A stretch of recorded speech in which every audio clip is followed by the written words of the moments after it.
ఇచ్చారు వాళ్ళ కార్యకర్తలకైతే ఇచ్చారు. ఇప్పుడు మోడీ రావడం ద్వారా మనం మళ్ళీ కలుస్తున్నాం, కలిసి సాగుదాం అన్నటువంటి సంకేతం బీజేపీ కార్యకర్తలకి మోడీ ఇచ్చినట్టయింది. అలాగే మోడీ మీద ఇంత దాకా ద్వేషిస్తూ దూషిస్తూ ఉన్నటువంటి తెలుగుదేశం పార్టీకి సంబంధించిన అభిమానులకి మనం ఇకపైన మోడీతో కలిసి వెళ్ళబోతున్నాం కాబట్టి మోడీ మీద నెగిటివ్ క్యాంపెయిన్ ఆపేయండి, మనకి ఇకపైన పాజిటివ్ క్యాంపెయిన్ వెళ్దాం,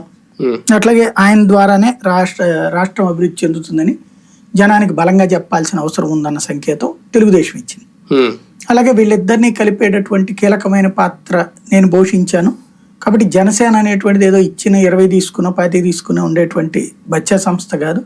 చాలా బలమైన సంస్థ. ఒక నరేంద్ర మోడీ లాంటి మహాశక్తివంతుణ్ణి, ఒక చంద్రబాబు నాయుడు లాంటి మరొక శక్తివంతుణ్ణి కలిపేటటువంటి ఒక అద్భుతమైనటువంటి భూమికి పోషించినటువంటి ఒక అద్భుతమైనటువంటి మధ్యవర్తిత్వ పాత్ర నేను పోషించాను కాబట్టి నేను ఆషామాషి రాజకీయ నాయకుడిని కాదని గుర్తించండి అని తన పార్టీ కార్యకర్తలకి నాయకులకి చెబుతూ,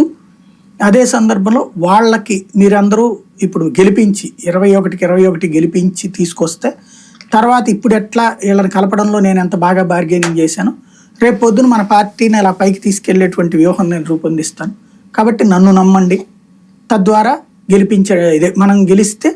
ఫ్యూచర్ మన పార్టీకి ఉంటుంది, ఇది నా వ్యూహం